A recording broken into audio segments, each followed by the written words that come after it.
I was reading a blog about you, not your blog. That's different. Right. It's called Mindspace, AJ Anto's Mindspace.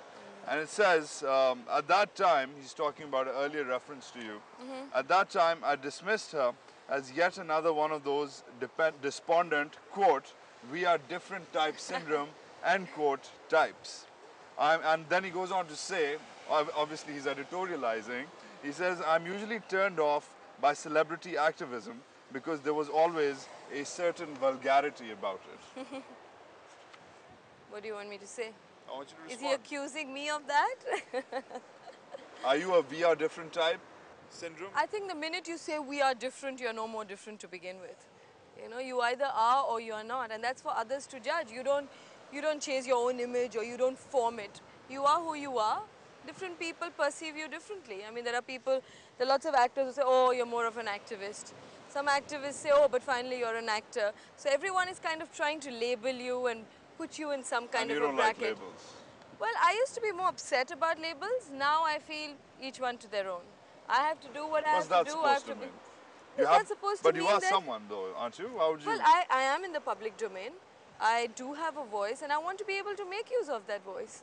Because I truly believe that there are things that bother me, that concern me, that I would want to also share. And one has to speak out. I mean, one of my favorite all-time quotes, there are two quotes actually. One is Gandhiji's, which is, be the change that you want to see in the world. I truly believe that all of us want to see a change in the world. But we can't want that till we don't decide to be part of that change. And the other quote is Martin Luther King's, which says, in our times, we will repent not for the evil deeds of the bad, but for the silences of the good.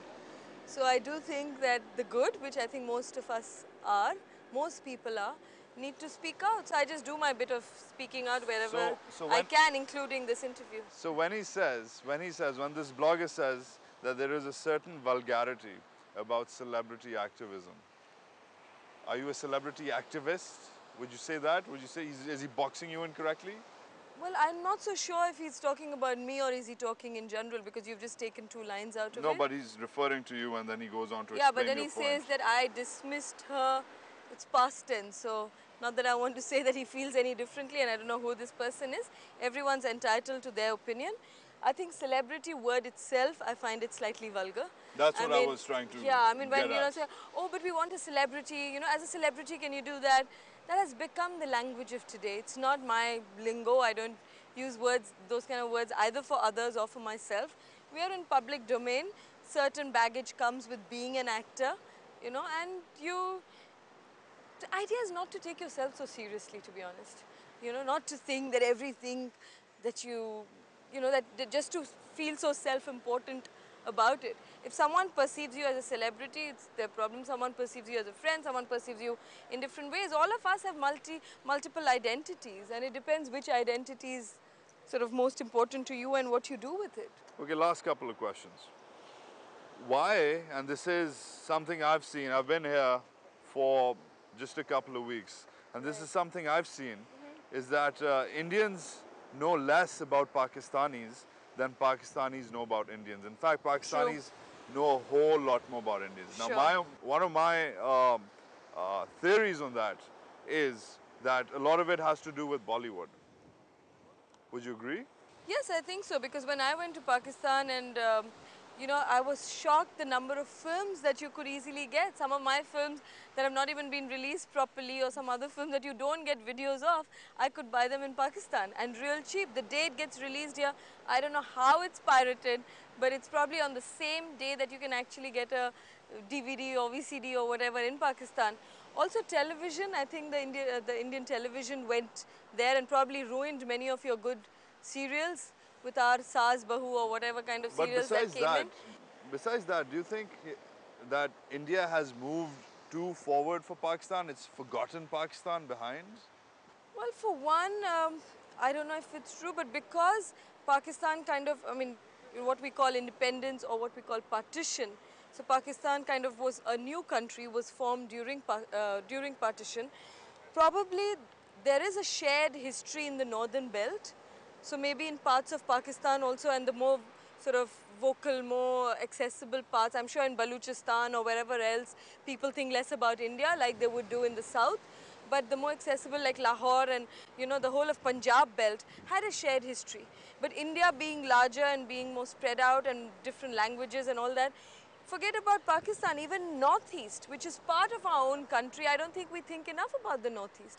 I don't think we have mainstream Northeast. I don't think we think of it when we say India, we think of North, South, East, West. We just have completely blocked out a whole section of it. So that's the tragedy, but I think we know less about it also because there was less exposure. We used to only get Pt5 for the longest time. Oh boy. So we just knew much lesser about it. It's true of the Western world as well. We knew much more as Indians and Pakistanis about America and about, it was less of a culture shock for us. But I guess what I'm trying to get at is this, this top of the pyramid theory, right? Right. When the higher up the pyramid you are, right, the lesser you know. The less you know. Yeah, we've become sort like of a big brother in the region.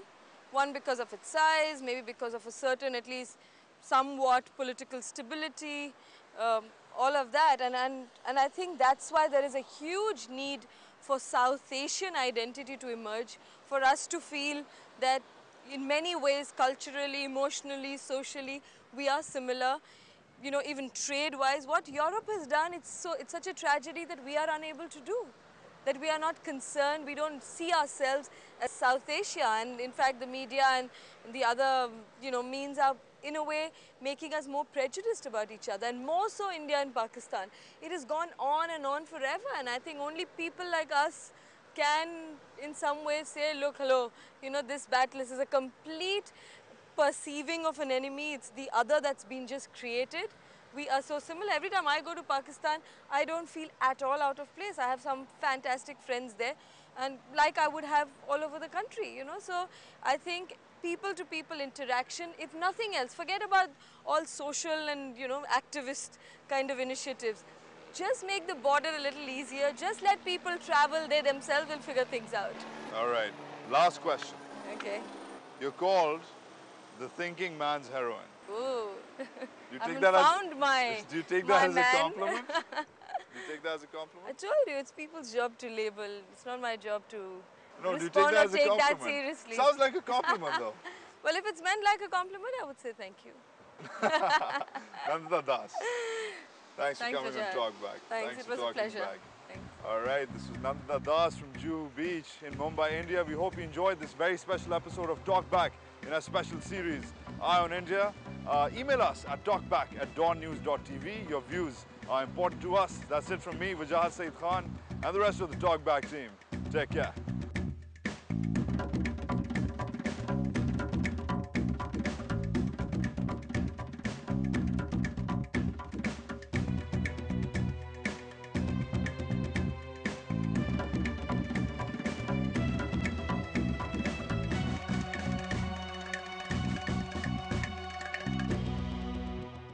This program